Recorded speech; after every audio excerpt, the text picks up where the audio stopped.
A nossa aula de hoje, então, é sobre fisiologia fetal. Para falar sobre fisiologia fetal, nós temos que nos debruçar, assim como nós estudamos na fisiologia humana, em diferentes sistemas.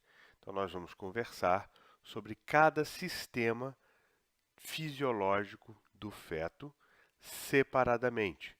Lembrando que, no final, todos eles estão envolvidos na homeostase fetal. Começamos então pela função neuromuscular. Desde 8 semanas você já pode ver, inclusive dá para ver no ultrassom, reflexos rudimentares, pequenos movimentos que já são vistos. O eletroencefalograma com 13 semanas já é possível de ser traçado, né, em fetos de gestações iniciais. Existe uma pletora de estudos já realizados que mostram que mesmo conceptos muito prematuros já têm sensibilidade gustativa, olfativa, tátil e auditiva. A sensibilidade auditiva ela pode ser comprovada já a partir de 26, 28 semanas pela cardiotocografia, e não só para estímulos nocivos, como é o caso da buzina da cardiotocografia, né?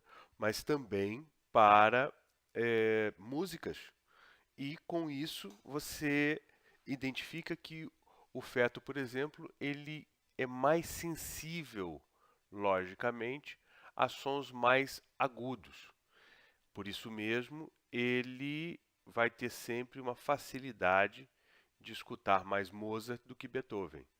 Ah, mas por que isso, professor?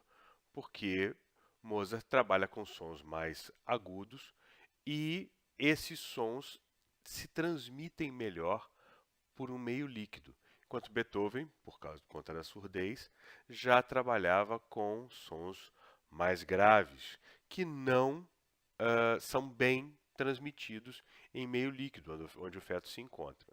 Então ele vai sempre, né, essa é apenas uma forma da gente guardar isso, né, que o feto é mais sensível a sons agudos do que sons graves. Uma coisa importante a respeito da nutrição e metabolismo da grávida: o feto não se comporta como um parasita materno. É frequente no senso comum que as pessoas dizem: o feto retira da mulher, né, ele suga da mulher todos os nutrientes que ele tem necessidade.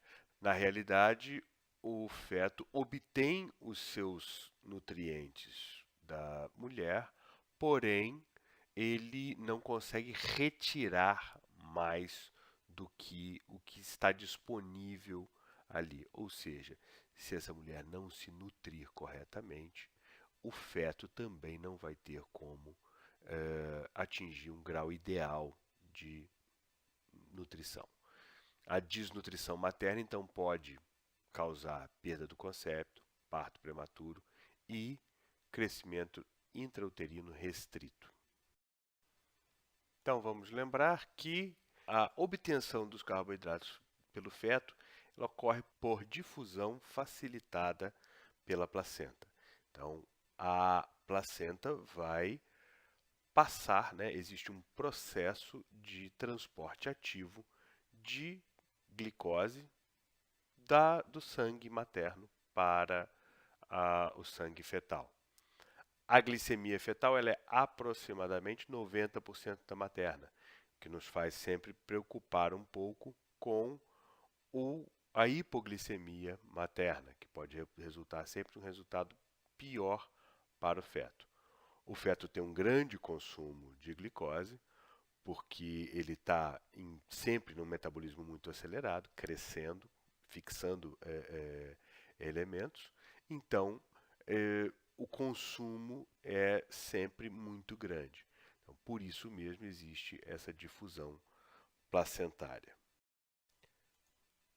Já em relação ao metabolismo lipídico, o feto ele cresce mais e se desenvolve mais até as 32, 33 semanas. Nas últimas 6 semanas, ele engorda mais do que cresce. E logicamente, ele faz deposição de gordura pensando justamente, como qualquer deposição de gordura, em estocar para o período pós-parto. O feto tem além da gordura branca, que é a predominante no corpo humano adulto, ele também, durante um período muito curto, ele estoca a gordura castanha. A gordura castanha, se vocês se lembram da histologia, provavelmente não, é o mesmo tipo de gordura, né? Gordura castanha ou marrom, que existe no urso e que permite que ele hiberne durante muito tempo. É uma gordura que, uma vez mobilizada, ela é altamente energética. Ela também existe em outras espécies, como o salmão. Essa gordura, então, ela tem a finalidade de quê? De ser mobilizada nas primeiras 24 horas, que é o período no qual o feto está se adaptando à nova alimentação que é feita pela amamentação. Então, quando você vê que o feto perde peso, né, o recém-nascido, aliás, perde peso nas primeiras 24 horas, é justamente porque ele está consumindo a gordura que ele acumulou para ter energia e para não morrer de fome nesse período. O feto, então, tem uma passagem placentária de aminoácidos pela placenta, ele recebe esses aminoácidos e ele faz uma imensa síntese proteica. Você tem que lembrar que o feto está criando novos tecidos, né? Então, ele está fixando proteína o tempo todo. Logicamente, ele também tem, dentro do seu metabolismo, a produção de escórias, né? Então, os resíduos nitrogenados, como ele não tem ainda a função renal completamente amadurecida, essa excreção, e essa excreção é feita mesmo que feita pela urina, ele vai ser deglutido novamente, a excreção dos excessos de resíduos nitrogenados, ela é feita toda para o sangue materno por via placentária.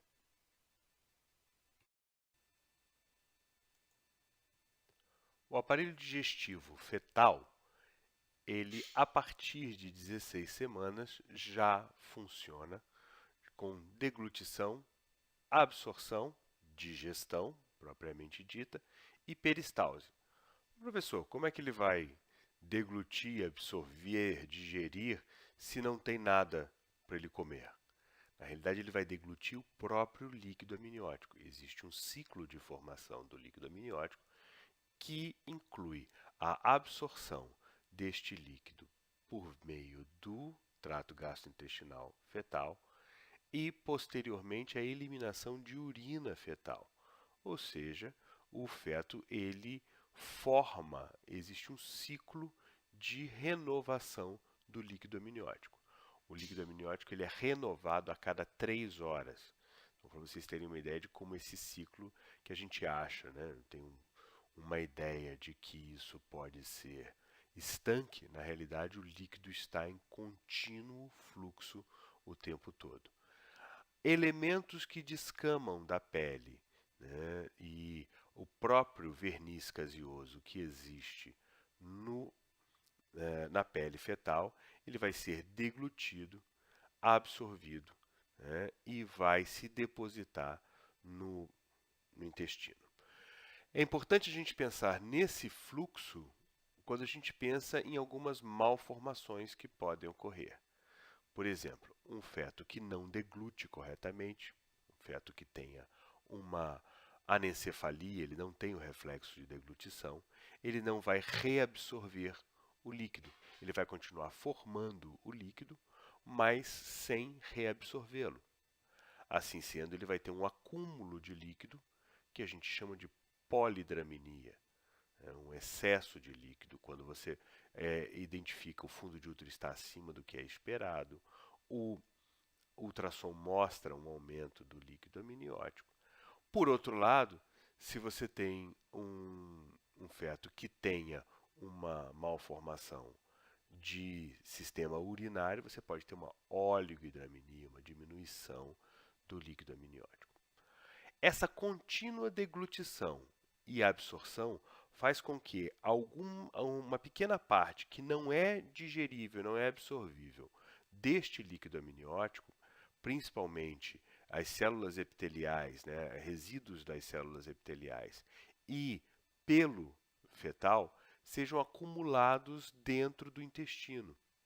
E isso forma uma substância chamada mecônio, que existe dentro do intestino fetal. Essa substância normalmente não é liberada, tudo ela pode ser liberada a partir do mecanismo de maturidade fetal. O aumento do tônus vagal leva a um aumento da peristalse, que pode resultar na liberação do mecônio, formando o que a gente chama de líquido meconial. O líquido amniótico fica então tinto, de uma coloração verde escura, que, se aspirada pelo feto, pode levar a uma pneumonite química e uma síndrome irritativa pneumônica. Além disso, o líquido meconial pode ser liberado também em situações de baixa oxigenação fetal, ou seja, uma baixa oxigenação fetal, uma hipóxia, uma hipoxia, como o professor Rezende gosta de dizer, leva a uma acidose fetal, e a acidose leva a relaxamento do esfíncter anal com liberação de mecônio. Então, quando a gente pensa em líquido meconial, a gente sempre vai encarar esse líquido como sendo a possibilidade de um sofrimento fetal. Ah, professor, mecônio é igual ao sofrimento fetal? Não. Mecônio é um sinal de alerta para você pesquisar sofrimento fetal. Como é que eu diferencio um do outro? Nós vamos ter depois aulas onde nós vamos discutir só a avaliação do bem-estar fetal.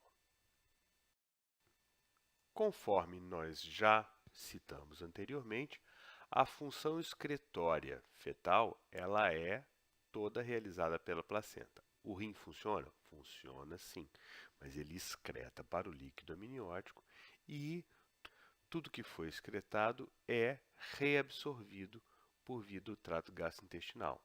Então, a função excretória renal não está tão bem estabelecida. A bexiga ela já é identificada a ultrassom em torno de 14 semanas, às vezes até um pouco antes. E o que é importante? A gente saber que na vigência de malformações renais, conforme também nós já citamos anteriormente, você pode ter uma diminuição do volume do líquido, um oligohidrâmino. Por quê? Porque você não está formando da forma correta o líquido amniótico.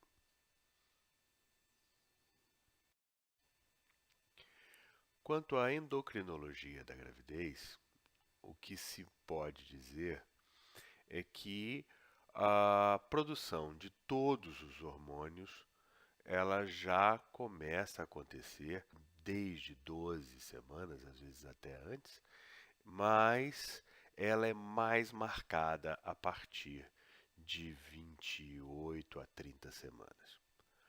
Cabe lembrar que alguns hormônios, como principalmente é o caso da tireoide, eles são permeáveis pela placenta. Então, você pode ter casos tanto de hormônio tireoide que em fetos com agenesia de tireoide atravessem a barreira placentária e permitam ao feto a sua manutenção normal, ou seja, o feto não vai sofrer de hipotireoidismo durante a gravidez, porque ele vai receber os hormônios tireoidianos da mãe. Da mesma forma, mulheres que são hipotireoideias podem ter a sua necessidade de hormônio tireoidiano ou até a sintomatologia reduzida durante a gravidez por conta de um excesso de hormônio tireoidiano que ela recebe do feto, que passa aí feto, né, materna a transmissão. E com isso ela tem uma melhora significativa do seu hipotireoidismo. A formação dos elementos figurados sanguíneos, então, como é que ela ocorre? Em 3 períodos. O primeiro, chamado mesoblástico, onde as células sanguíneas são produzidas no próprio endotélio vascular. A partir de 35 dias, o fígado assume essa função e você tem o estabelecimento de um período hepático de hematopoiese. E, por último, a partir dos 4 meses, você começa a ter a fixação dessa função na medula óssea. Então, se estabelece o período mieloide. E, a partir daí, até a vida adulta toda, a produção dos elementos figurados sanguíneos será feita pela medula óssea. O feto lida com a hipóxia de uma forma diferente da nossa. Ele tem uma hemoglobina em maior quantidade, ele tem uma poliglobulia, então os elementos figurados vermelhos são em maior capacidade. Né? Os tecidos lidam com a, a anaerobiose de uma forma diferente, eles utilizam, né, a glicólise para ter mais obtenção de energia. E, além disso, existe uma necessidade diminuída de oxigênio, porque o metabolismo fetal ele é reduzido. Ele tem uma baixa mobilidade, ele não vai fazer tanto esforço se movendo. Ele não tem trabalho digestivo. Ah, professor, mas o senhor falou que tinha uma digestão. Sim, mas é muito pequena se você comparar com a digestão de um recém-nascido. Além do que, ele vive num meio que é isotérmico com ele. Ele não perde, né, como nós perdemos, calor para o meio ambiente o tempo todo. Então, ele não tem essa perda de calor e, por isso mesmo, ele gasta muito menos energia, consegue viver com muito menos energia por tecido do que um adulto ou uma criança. Quanto ao aparelho respiratório, nós vamos lembrar novamente, olha como essa placenta é importante, né? Quantas vezes a gente fala, tal sistema, a ação é placentária, tal sistema, a ação é placentária, e o aparelho respiratório não é diferente. As trocas gasosas são feitas pela placenta, né? Mas isso não significa que o aparelho respiratório fique dormente durante a gravidez inteira. Né? A partir do segundo trimestre, já existem movimentos respiratórios detectáveis no feto e esses movimentos são importantes para o desenvolvimento do sistema respiratório fetal. Se ele tem uma diminuição muito grande do líquido e por algum motivo ele não pode expandir essa caixa torácica, ele vai ter uma hipoplasia pulmonar. Lembrar a função do surfactante pulmonar fetal, que vai permitir que a estabilidade desse sistema respiratório, então fetos prematuros eles podem não ter essa estabilidade, com isso ter uma síndrome chamada síndrome da angústia respiratória do recém-nascido, e pode ser liberado com maior facilidade na presença de hipertensão materna, na insuficiência placentária, na ruptura prematura de membrana ovular, em pacientes com incompetência istmo-cervical ou por meio de medicamento, o corticoide, quando a gente administra, aí sim, com a finalidade de induzir a maturação pulmonar fetal. Importante lembrar que em pacientes com diabetes, com hidropsia imune e com nefropatia materna, essa maturação pulmonar pode estar retardada. A maturação, esse processo de produção do surfactante pulmonar fetal, ele se completa a partir de 34 semanas. Então, o uso de corticoides para indução de maturação pulmonar fetal, ele é muito mais eficiente até 34 semanas. Depois de 34 semanas, o efeito dele, embora ainda exista, ele é mínimo. Né? Ele deve ser sempre pensado e sempre estabelecido com prioridade até as 34 semanas.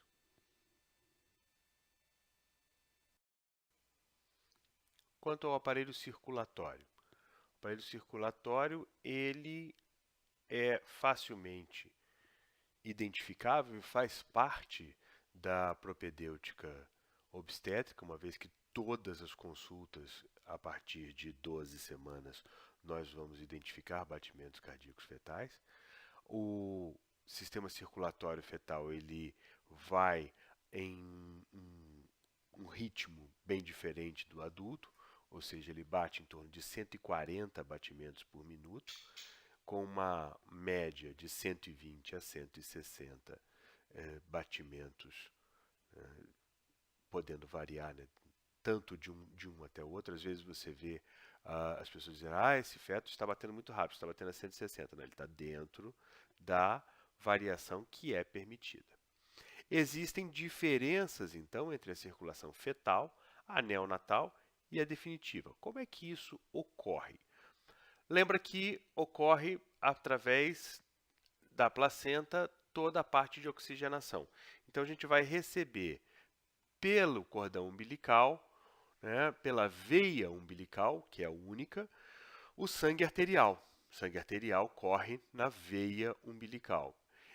Por conta disso, ela vai subir até o ducto venoso e se encontrar com o sangue da veia cava inferior e adentrar, então, ao átrio direito, onde ela vai encontrar com o fluxo oriundo da veia cava superior.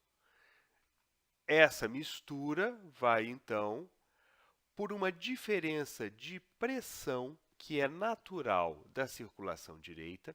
Vamos lembrar que os pulmões estão colabados, então ele oferece muito mais resistência. A pressão da circulação direita ela é mais alta do que da circulação esquerda.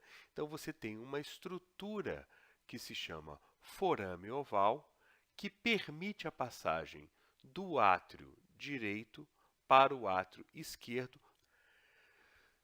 Então, gente, esse sangue ele permanece, ele vai passar para o lado esquerdo do coração e o resto, o que fica no lado direito, ele vai ser ejetado pela artéria pulmonar. Lá na frente, os dois vão se encontrar. Mas como, professor? Porque o sangue que está vindo aqui, arterial, né? Veno-arterial, rico em oxigênio, ele vai ser ejetado pela aorta e, posteriormente, por meio de uma diferença de pressão, volto a dizer, o lado direito, que a gente está acostumado a pensar, né, a pequena circulação como uma pressão mais baixa, né, aqui ele tem uma pressão mais alta do que a circulação normal. Quando isso acontece, a artéria pulmonar ela vai trabalhando numa pressão maior do que a da aorta, ela vai fazer com que o sangue oriundo da pequena circulação, oriundo da artéria pulmonar, passe por meio de um ducto chamado ducto arterial para a aorta. Então, novamente, esses fluxos se encontram e vão continuar durante toda a circulação até que o sangue desça e vá pelas artérias umbilicais retornar à placenta para novo ciclo de oxigenação. O que vai mudar a partir do nascimento? A partir do nascimento, você retira a placenta do circuito e, com isso, você vai ter o fechamento, né, a esclerose das artérias umbilicais e da veia umbilical. E, quando os pulmões se expandem, você vai ter uma diminuição da pressão na pequena circulação. Isso vai ocasionar o quê? Como a cavidade esquerda vai ter uma pressão maior do que a cavidade direita, você vai ter o fechamento, então, do forame oval. O forame oval ele é formado sob uma forma de válvula e, com isso, ao haver essa diferença de pressão, ele se fecha e ele não se mantém mais. Ele vai fibrosar e vai estabelecer um septo interatrial funcional e permanente. Já o ducto arterioso, o ducto arterial, o canal arterial, ele vai, a partir do estabelecimento dessa diferença de pressão, existe uma liberação de prostaglandinas que faz com que ele se colabe naturalmente e deixe de existir. Mas a diferença, então, é que na circulação neonatal, até 3 dias, você tem a persistência do canal arterial. Por que isso é importante? Em fetos que apresentem uma hipertensão pulmonar, essa persistência do ducto arterial pode ocasionar um desbalanceamento do feto e por isso esse canal tem que ser fechado artificialmente. A partir do 3º dia, o ducto se fecha e se estabelece, então, a circulação do permanente, a circulação do adulto, como a gente a conhece hoje. Pois bem, dito isso, nós já podemos encerrar nossa aula de hoje, que foi sobre fisiologia fetal e que será a base para muitas das matérias que nós teremos no futuro.